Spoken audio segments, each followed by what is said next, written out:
It's an unspoken rule not to use somebody else's cards. Who cares? Who's going first? Follow one rule to stay out of danger. Hello? You're never to deal with a deadly stranger. Hello everybody, welcome back to Screenstars. I'm here today to bring you my review for the 2024 horror film Tarot. The film is co-written and directed by Spencer Cohen and Anne Hallberg, and it stars Harriet Slater, Aidan Bradley, Jacob Batalon, Avantika and Wolfgang Novogratz. Right, okay, this film focuses on a bunch of young friends. They are out at the country cabin, having a good time, drinking, conversation, fun and games, and shock, horror. They run out of alcohol. What are they going to do with their time?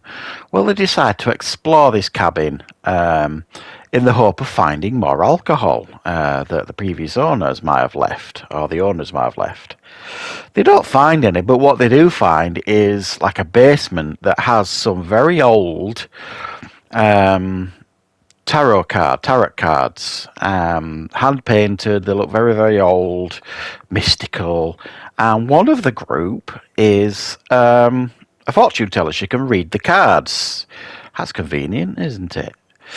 So, to pass the time, they all decide to have their fortunes read by their friend. Unfortunately, what they don't realise is these cards are cursed, and anybody that has their fortune told by these cards, essentially their fortune comes true in dark and murderous ways, and it is then up to the group to try and figure out how to stop this from happening to each other. Right. What are my thoughts on Tarot?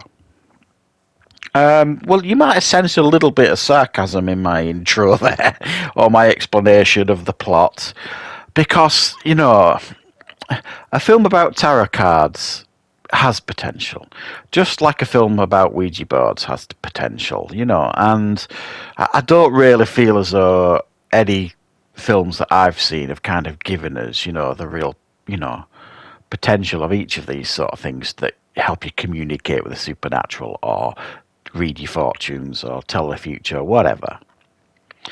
So the idea here is a sound one, and while I don't think this film is terrible because it's got good production values, and there are actually some decent moments in this film where it gets the adrenaline going a bit. You know, there's some decent scares here in this film, and some clever thought out, you know, ways to kind of scare you.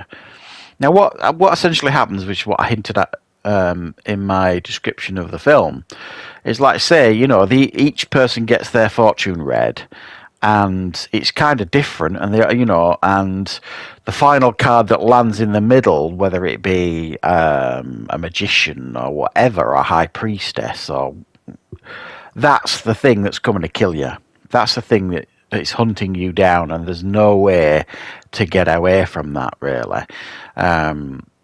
And that's the bit that's the best part of the film for me.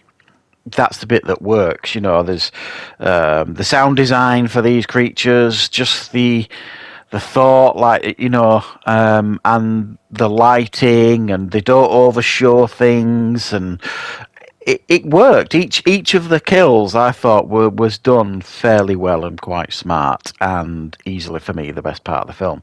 So when they actually focused on the horror here, the film worked. Unfortunately, they don't focus on it enough, because it feels like it's copied and borrowed tropes that we've seen so many times before in movies like this, you know, internet searches that lead to the answers that you need immediately. And then the next scene you see, they're knocking on someone's door that can help them. I mean, it's, God almighty, please stop that. It's just, we're not imbeciles. That's not how the internet works. And if it does, if the person that can help them is likely to be the other end of the world, you know, not, you know, down the road or, you know, 45 minutes away in a car. it really winds me up, these sort of thing, these tropes in movies, and this film leans far too heavily into too many of them. You know, we've got the generic cast, you know, that I don't know, they just, most of them don't feel like real people, you know. And it feels like we've seen their story told over and over again in horror films, over and over again over the years. They don't feel like real people, you know.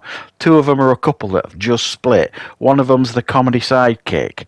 The other one's like really panicky. It's just like, oh God, please, can we have real people in these movies? That really bothers me. So you don't really get these real people. And they make unbelievably stupid decisions in the film, as you know. And for me, good horror has moved on. You know, good horror should be you're making the right decisions, the decisions that we would all hope we would make, but it still don't make a difference. Really, that for me is really real horror, in the sense of you doing all the things that you should be doing, it ain't helping. That's frightening. That should be frightening to me. Not these people, these guys. They're just, you know, they know what's happening in this film. They know that there's something after them, after the card reading, when they start losing their friends. And they know they need to stay together. So what does one of them do? Well, a few of them do it in the film, but one in particular. I'm off. I'm going to go and lock myself in my room. You guys can do what you want. And he's walking off. And I can't relate to that kind of stupidity.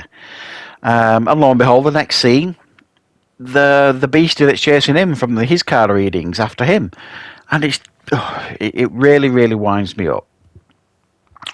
And as well, this film kind of felt like, because it didn't feel like it was original.